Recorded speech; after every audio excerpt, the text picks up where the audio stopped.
Everybody wants God to move like a microwave. Push a button and ding, blessings in 60 seconds. But faith isn't fast food.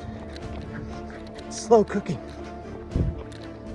Abraham waited decades for his promise. David hid in caves before he ever wore a crown. Jesus spent 30 years in obscurity before his 3 years in ministry. Isaiah said, "They who wait for the Lord shall renew their strength." So stop cooking your faith like a kid cuisine plate. Strength takes time. Suffer now, reign later.